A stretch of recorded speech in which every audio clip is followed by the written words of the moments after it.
Si en la pregunta anterior hemos comentado fundamentalmente la etiología de las meningitis bacterianas agudas, esta pregunta trata acerca de un tema también clásicamente preguntado en casi todos los exámenes MIR, en todas las convocatorias, que es el tratamiento empírico de las meningitis bacterianas agudas. En un hospital ideal, en un contexto ideal, el paciente llegaría, le harías la punción lumbar, te encontrarías con un líquido turbio, purulento, de las características que fuera.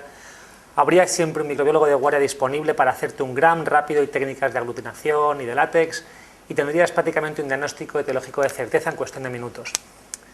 Esa es la situación ideal, que no siempre se produce, ni mucho menos. Con lo cual, no es raro encontrarte con un contexto, en un contexto mucho más habitual, con un paciente con alta probabilidad de meningitis bacteriana, por su clínica, fiebre, síndrome de meningio, por la característica del líquido, pleiocitosis polimorfonuclear, glucosa baja, aspecto turbio, y no tienes acceso a un gram rápido del líquido. Si hay microbiólogo y te dice que en el gram B, por ejemplo, diplococos gram positivos, con alta probabilidad va a ser una meningitis neumocócica. Si te dice que son diplococo gram negativos, será una meningitis meningocócica, o si es bacilo gram negativo, bacilo gram positivo, lo que sea, te va a orientar mucho, pero a menudo no dispones de un microbiólogo de guardia. En la pregunta que os hacen tenéis un paciente alcohólico, es decir, inmunodeprimido, de 51 años, con una muy probable meningitis bacteriana aguda, en base a su clínica y las características del líquido cefalorraquídeo. No puedes esperar ni 1, ni 2, ni 3 días a que llegue el microbiólogo, a que esté disponible, a que lleguen los cultivos, porque efectivamente diagnosticarás muy bien la etiología de la meningitis, pero el paciente probablemente habrá muerto o tendrá muchas secuelas de cara al futuro. Es una urgencia absoluta iniciar tratamiento empírico frente a esa posible meningitis. Urgencia absoluta. Para poner una pauta antibiótica correcta en este paciente y en cualquier otro, es fundamental conocer a priori la probabilidad de una etiología u otra. Bien, siempre, independientemente de las características peculiares del paciente, miraremos la edad, aunque realmente siempre consideraremos, entre las posibles etiologías a nivel empírico, el neumococo y el meningococo. No vamos a decir, como tiene 45, el meningo ya no es probable. No, podrá ser más o menos, pero siempre esas dos posibilidades, neumo y meningo, están entre las más posibles. Bien, sin embargo, este es el típico ejemplo, hay una pregunta calcada en el año 2007 en el MIR, de un paciente con una característica peculiar que hace que tengamos que modificar o ampliar tratamiento empírico. Es un paciente inmunodeprimido.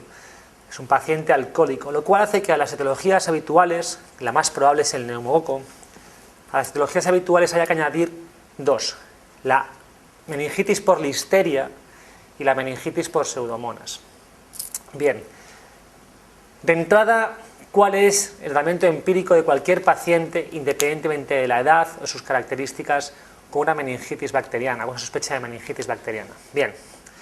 Hace 10 o 15 años este era un problema que tenía una solución relativamente sencilla, 15-20 años, puesto que en España era muy infrecuente la resistencia del neumococo a penicilina. ¿Qué quiere decir esto?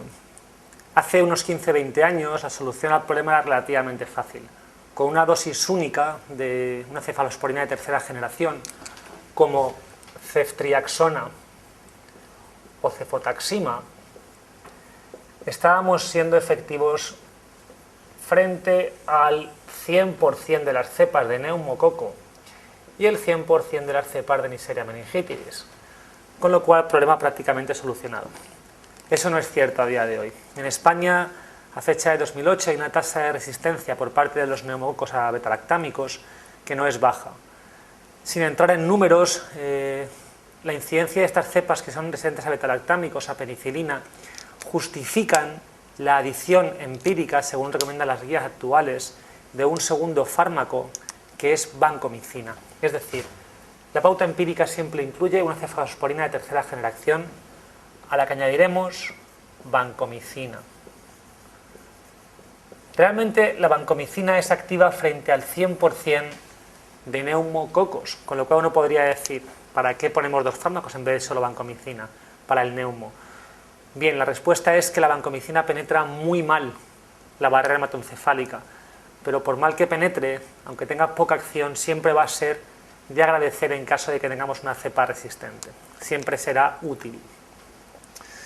Bien, el problema es que en pacientes como el de nuestra pregunta, en pacientes con una inmunodepresión, en este caso por alcoholismo, con una mayor incidencia de meningitis por listeria, las listerias, las especies del género Listeria, bacilo gram positivos, son intrínsecamente resistentes al 100% de las cefalosporinas.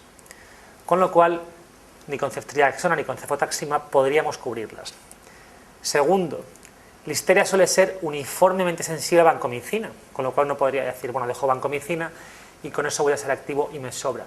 Pero ya hemos dicho que la vancomicina penetra muy mal la barrera hematoencefálica. Esto hace que en pacientes inmunodeprimidos, porque por sus características clínicas de base, pensemos que pueda haber una meningitis por listeria, debamos tratar empíricamente siempre con un tercer fármaco que es la ampicilina. La combinación de una cefalosporina de tercera generación más vancomicina más ampicilina, y ya hemos explicado el porqué, la argumentación teórica de cada fármaco, es la combinación de elección en el tratamiento empírico de meningitis bacterianas de adquisición comunitaria. Hay un pequeño matiz a esta pregunta. Esta fue una pregunta calcada y esta fue la respuesta que se dio como válida en un MIR del año 2007, en el MIR del año 2007. El pequeño matiz podría ser el siguiente: este paciente, por ser alcohólico, ser un paciente inmunodeprimido, aunque es poco probable, tiene un mayor riesgo de hacer una meningitis por pseudomonas. Bien, en caso de que quisiéramos cubrir Pseudomonas aeruginosa, sin perder efectividad frente al resto de bacterias, lo que habría que hacer sería cambiar la cefalosporina de tercera generación, ceftriaxona o cefotaxima, por una cefalosporina con acción anti-pseudomonas, y solo hay dos. Con lo cual sería cambiar por cefepima o ceftazidima, a las que por supuesto añadiríamos vanco y ampi. Y con esto hemos comentado tratamiento empírico de meningitis bacterianas adquiridas en la comunidad. Recordad la meningitis por listeria, que es un tema muy preguntado en el MIR. Por último, un pequeño matiz en esta pregunta número 5. Veréis en preguntas de MIRes antiguos o en textos la controversia que existe acerca del uso de dexametasona u otros esteroides en tratamiento empírico, tratamiento dirigido de meningitis bacterianas. Lo cierto es que a día de hoy no hay ningún artículo, ningún metaanálisis que proporcione una evidencia absoluta, una evidencia fuerte para utilizar esteroides en el tratamiento de la meningitis bacteriana. Ha habido diversos estudios realizados fundamentalmente en África y en Asia, pocos en Europa, acerca de tratar con dexametasona antes de dar antibióticos y mantener la dexametasona durante días a posteriori. Los resultados han generado mucha controversia. Sin ir más lejos, en el 2007, en diciembre, se han publicado 2 artículos en el mismo número de un ejemplar de diciembre de New England Journal of Medicine, de tal manera que uno de ellos, con 500 pacientes, que comparaba a pacientes con sospecha de meningitis bacteriana y les daba esteroides o no esteroides junto a antibióticos, llegaba a la conclusión de que disminuía la morbimortalidad, y otro estudio de diseño idéntico en Asia llegaba a la conclusión opuesta, que aumentaba la morbimortalidad. Por eso no está claro. Parece que hay determinados sesgos, factores de confusión en ambos artículos que explicarían esa divergencia en los resultados, pero parece que la tendencia de los esteroides administrados antes y a posteriori durante 3 días en casos de meningitis bacteriana aguda es a disminuir la morbimortalidad.